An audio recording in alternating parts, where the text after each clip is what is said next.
The Ol Higue does not dream of baby's blood. A short story by L.E. Murray. Wait, is Miss Roberts in the greenhouse here chat bout? But Alma, you never been here? She's a Obia woman. I saw her for the first time when the sun hung low and orange in the sky like the round ripe mangoes that dangled over her fence. The chain link collapsed slightly beneath the weight of the tree's bounty while she sat on her porch, weaving baskets from palm leaves. Even at the sound of my footfall, her gaze never left her work. When the Ol Higue sleeps, does she dream?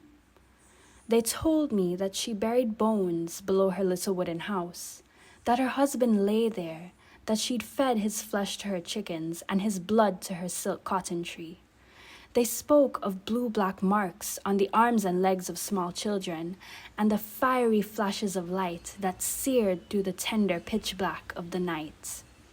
They avoided peering into her eyes, sorrel-red veins creeping across foggy whites, and lids perpetually narrowed under the tonnage of furrowed brows. They bristled, like the cassie that lined the outer perimeter of her backyard, in recollection of her downturned lips that only ever parted to cast ill will upon those who crossed her. Listen, right? Me not gonna knock up for me head with nobody, but then you best interest for steer clear she. Look pon she too hard, and next thing you drop down and dead. Yet, when my daughter's kite was lost to the upper branches of her silk cotton tree, she handed me a woven palm basket filled to the brim with mangoes as concession. She smiled, small, timid, and apologetic, as her glassy red eyes crinkled at the corners, and when my hand briefly grazed hers, she drew in a sharp, shaky breath and looked as though she wanted to cry. Steer clear? How could I? Not when the kite, as crimson and unmarred as the day I'd bought it, had been delicately placed at the foot of my steps the following morning. Not when the mangoes that she gifted me, in a basket so meticulously crafted, tasted so sweet. When the Ol Higue sleeps, what does she dream of? She does not dream of baby's blood.